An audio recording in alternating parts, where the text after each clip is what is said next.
Alright baby, Dream Theater is back and holy shit, this is definitely one of their best records in the last 10 or 15 years. And in today's video I'm going to tell you why. Here we go.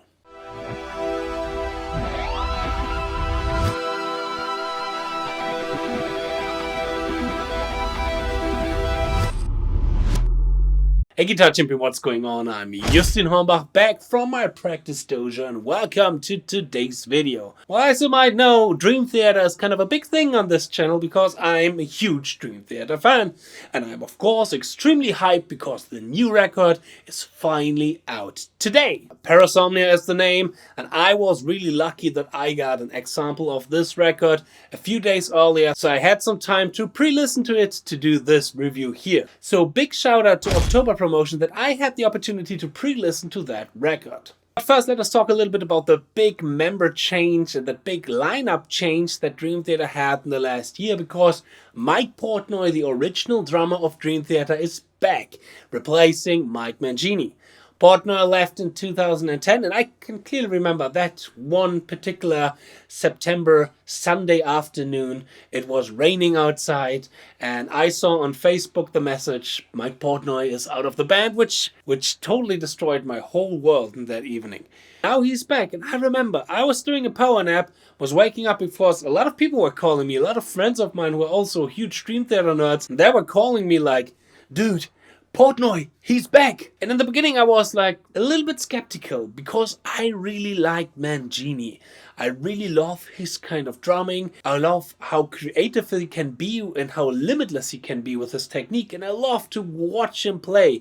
I mean, recently he uploaded a video where he was playing Elimination Theory, and you know, it's so cool to see him play all these fills and the creative stuff that he's doing with the hi-hat. He was a really musical person, and I thought he was a really good successor of Mike Portnoy and really enjoyed the work that he did. So I was really skeptical in the beginning. I was a little bit afraid that it is hopefully not a cash cow, because they definitely knew when Portnoy is back, they knew the tickets will sell a little bit better, and they did, because nowadays they are really filling big halls again. They didn't do something like that in the last tour cycle, so that definitely has an input or change for their business, of course, for the brand Dream Theater. But then a few things happened that changed a little bit my mind. And first, the first single, Night Terror, and let's talk about that. I mean, some of you guys probably know my channel for covering the new Dream Theater singles in just a few hours. Like Night Terror was 6 or 7 hours, and then my cover was online. I made a whole video about that experience, how to cover a Dream Theater song in only a few hours. You can watch it right here. But as soon as I heard Night Terror, it felt like home. It felt like, oh, a good friend, a good buddy is back, enjoying that one thing that they love, making progressive music. Yes, Mike Portnoy's playing is a little bit more limited to Mangini's playing. I know a lot of drummers, and you probably too, who likes Portnoy, who prefers Portnoy over Mangini. They are different. They are just different drummers. And he maybe is limited in his technique, but has a little bit more energy, a little bit more drive going on, a little bit more punch. It's hard to judge being a non-drummer and from a non-drummer perspective. But anyways, Night Terror felt like home. You probably have heard it anyways up to that point, so I don't have to tell you how incredible that instrumental is, of course, how incredible that cool rhythm change in the second verse is, and how much of great energy that song had. And then Dream Theater went on tour, on the Europe tour, celebrating the 40th anniversary of Dream Theater, and I saw them twice there. And the first show in Cologne was really, really cool, but something felt a little bit odd. I don't know why. It seems like maybe some of their gear was a little bit different, or they had some problems with gear, but it was still a really, really great show. And then in Frankfurt, the second show that I admit, first of all, was the cool thing that I visited my good friend John Rudis, the keyboard player of Dream Theater, in his hotel. We jammed, I showed him some guitar licks and some guitar technique stuff, some methods and approaches from the ZEN of Speedpicking, my big online masterclass about speedpicking that you can check out in the link in the description box. We jammed together. I played his signature guitar, and we talked. And there he already gave me that feeling of, hey, it makes a lot of fun to play live, to be on stage. It is so refreshing playing with Portnoy, playing without a click track, which gives the music a little bit more space to breathe and space to develop when something has to be a little bit slower, a little bit faster. That he really enjoyed. And then the Frankfurt show was definitely one of the best shows that I've ever attended of Dream Theater. I mean, the first show that I've saw from Dream Theater was in 2007. Probably you saw them earlier, but that show was really incredible. I really liked that James LeBrie was now knowing his limitation, but is still getting a lot out of his voice. And I'm a big LeBrie fan and still think he is the voice of Dream Theater. I know a lot of people would disagree about that, but for me, he is the voice of Dream Theater. He's really, really good. And the band itself, they had so much fun on stage. You can really see how they are enjoying this kind of moment and this thing. And so I more and more got excited about Portnoy coming back and the upcoming record. And then the second single appeared, A Broken Man, which is up to this point my favorite single and probably maybe my favorite song from that record. Because it has all the Dream Theater elements in it, but it is a little bit more. It is a little bit more modern. Something that Dream Theater is missing here and there in their latest record. I mean, they are not reinventing the wheel. They reinvented the wheel in the 90s and the early 2000s.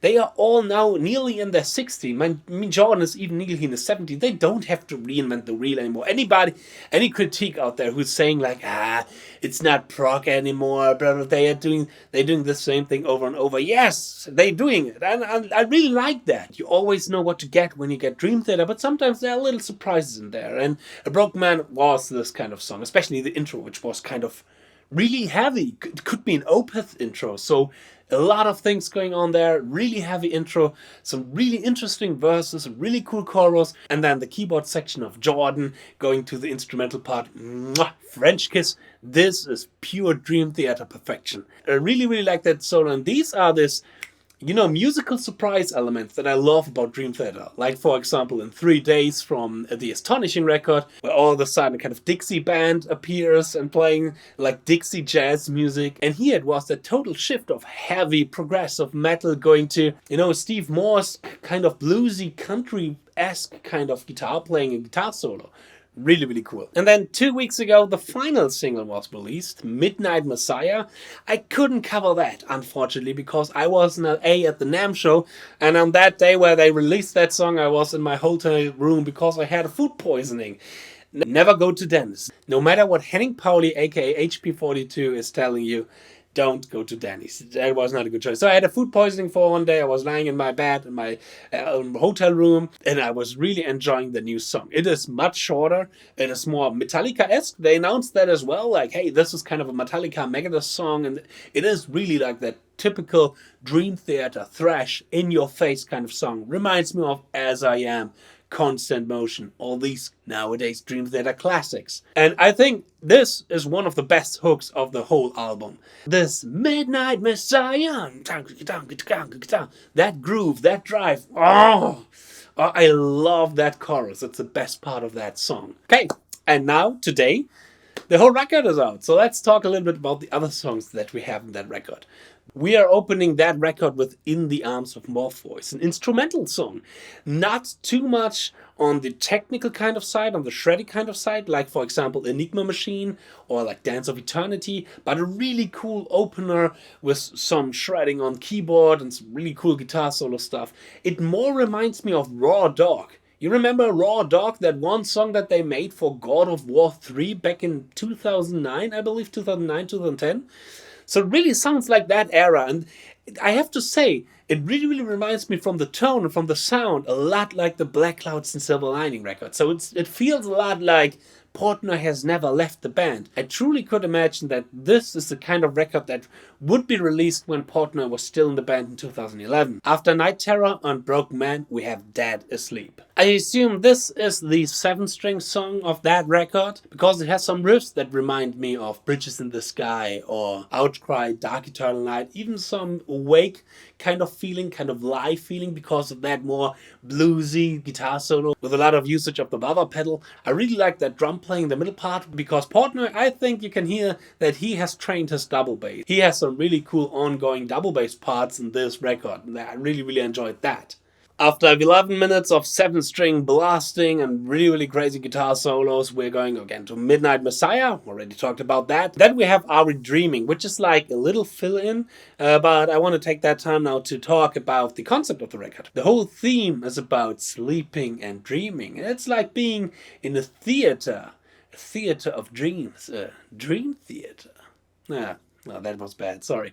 But you can recognize that theme not only lyrically, but also musically, because we have lots of really cool kind of sequences, some really cool sections where they have like those traditional Dream Theater-esque voiceover like we know from Awake or from Scenes from a Memory, some really cool fill-ins from, I don't know, maybe movies again, or maybe some other stuff like they did it in the past. But there are also some melodic themes and motif that is repeating throughout that record, and I love it when bands doing it like this.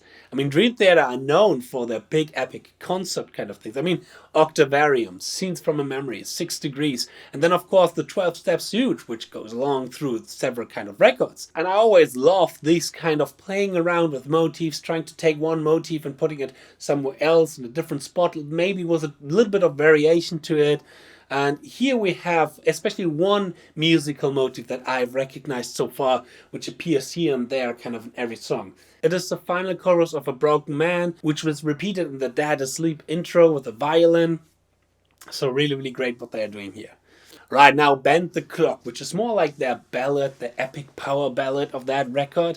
I'm usually not the biggest fan of the ballads from Dream Theater. My friends will know I always make fun of Wither and Forsaken and all these songs. But it's still strange. I make fun of these songs, but I'm a huge fan of The Astonishing, which for a lot of people were way too much cheesiness. But I absolutely think that The Astonishing was astonishing. But here on Bend the Clock, I want to take the time a little bit to talk about Petrucci's playing, because I mean we are a guitar channel. We are, guys, all of you guys, and I know it, are huge nerds and huge fans about Petrucci, and I really dig his playing here.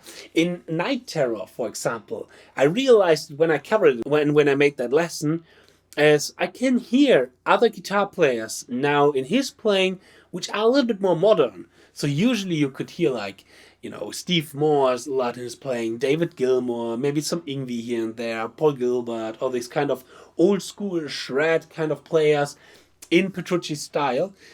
But I think nowadays you can hear Joshua Stephan, his influence in Petrucci's playing. I know that Petrucci is a fan of Joshua for years now. Joshua is playing a lot in Petrucci's camp, at Petrucci's guitar camp. So some of the licks, they are pretty modern for Petrucci's standard, which I really like. I have that feeling that in this record he's more experimenting with certain arpeggios, certain sweep arpeggios, compared to some of the more linear picking runs that he used to do in the past, especially in the last record. But here, especially in the intro of this song, of Bend the Clock, I think you can hear like Matteo Assato, for example, like that more neo-soul-esque kind of players, with the way how he's playing the intro, the chords, the little fills, that typical Jimi Hendrix fill that everybody from the neo-soul kind of guys are playing. So I think you can see some sort of progress in Petrucci's style here. Maybe not too much in the songwriting, because that's still Dream Theater there, which is really great, but in his solo style, in his approach of playing the guitar, I think you can see a little bit of a development, which I really like. Hey man, for somebody who's nearly 60 years old, still getting inspired by the youth is something that we definitely have to respect him for. Anyways, Bend the Clock has, I think, one of the best solos of that record, because here he's playing a little bit with rhythmical motifs. He has some pretty cool shred kind of line in the end of that solo that I definitely want to check out as soon as I get the hands of the tab, as soon as I have a little bit of time to transcribe it. It sounds like some really cool string skipping, but overall I think that is one of the most interesting solos that he has on that record. Alright, now let's go to the newest epic of Dream Theater. I mean, Dream Theater are known for their long and epic songs, and this one, the Shadow Man Incident, is epic as fuck, I can tell you this. The whole beginning reminds me either of, you know, like Liquid Tension Experiment, but also on the latest record. It reminds me of A View from the Top of the World, because of several reasons. The rhythmical kind of thing that they're playing there. I mean, A View from the Top of the World, that song was known for his 1716, I believe, was it, kind of rhythmical pattern, where Petrucci is a lot playing with Mangini. And then the way how Jordan is playing these chords and the sound, this more kind of brass, trumpet, horn kind of sound that he's using there, it sounds really familiar to A View from the Top of the World, which I like, because I really enjoyed as well the intro from A View from the Top of the World. And I really like that they are continuing with this kind of sound, with this kind of style in that record as well. After the intro and a little bit of clean verse, we are going to another side from Dream Theater that was kind of surprising. A really heavy side, a really headbanging side, with some even tech thrash influenced kind of riffs, which sounds a lot like Watchtower, Paradox, Spastic Inc., those kind of bands. Really enjoyed that tech thrash kind of riff, which then later leads to the most headbanging riff of that record, which is not easy, you know, to not bob your head while listening to that. I mean, okay, it will be easy for the German Dream Theater audience, because that is something that I always complain about. That the German Dream Theater audience is moving too less. It's still heavy metal. Move your head at least a little bit, you know? Or do something like this. You don't have to exaggerate like me. Well, when I see Dream Theater live, I'm jumping and screaming and dancing and, you know, releasing all the energy. I never go to a Dream Theater concert to check if they're playing tight or if they're playing correctly. No. I've played that shit on stage before in my life. I know I can do that. I'm there to enjoy the energy of Dream Theater. Little rant about that. So you, the viewer, when you are German and you are in the Dream Theater audience or a Dream Theater show, move your fucking body and dance to that music. Alright, the little bit of issue that I have with this epic is a little bit the ending. And that's something that Petrucci likes to do a little bit. It reminds me of Pale Blue Dot. It is not as worse as the ending from A View from the Top of the World, because A View from the Top of the World, for example, was an epic that was really ongoing, had really high energy, and then in the end you think like, okay, now comes the epic end. Okay, now comes the epic end, the conclusion, the fight of good against evil, and coitus interruptus. Something happened in that song that was like, what? That's it? In A View of the Top of the World. I like the lyrics of A View of the Top of the World in the end, where it's about, hey, never giving up and you will achieve your dreams and your goals. Here we have something similar. Not too extreme, but Petrucci is playing a melodic solo. And even though I love Petrucci's melodic side, that's actually, I think, his biggest strength, his melodic side. When it comes to shredding, he is not the state of the art anymore.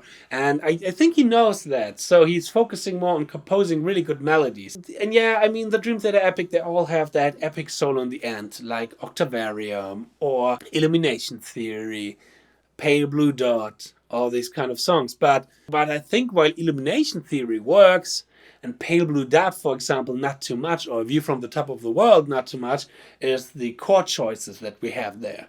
And here it's kind of the same. We're going, you know, like an Octavarium has that feeling of, yeah, now finally everything is good. And in those songs, Pale Blue Dot, View from the Top of the World, and here in the Shadow Man incident, they are going more into a minor sound in the end, a little bit of minor chords. And there are a little bit of that hopeless, epic kind of feel that starts to miss a little bit. And they did that a lot better, I think, in Illumination Theory, In the Presence of Enemy, or Octavarium.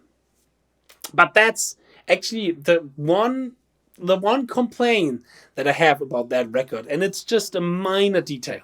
But overall, I have to say, that album is full with bangers and really, really great songs. More like the last record. There are some really great songs in View from the Top of the World, but also some that I skip personally. The Dream Theater record, the 12th one, is something that I constantly skip. And if you want to know more how I rank Dream Theater records, then check out my Patreon page. There I shared my Dream Theater ranking, my Dream Theater list without that record here involved. But I have to say, this record, again, full with bangers, great musical moments, great songs, mostly killer, no filler. So this is definitely, I think, the best record since A Dramatic Turn of Events. A Dramatic Turn of Events has a different special place in my heart, but this one, this is something new. They are back, and the new era of Dream Theater has begun. So much about this video. I hope you enjoyed this video. I hope I'm going to see you in my next videos. Feel free to subscribe, to leave a comment, and hit the like button. Cheers, and power your progress.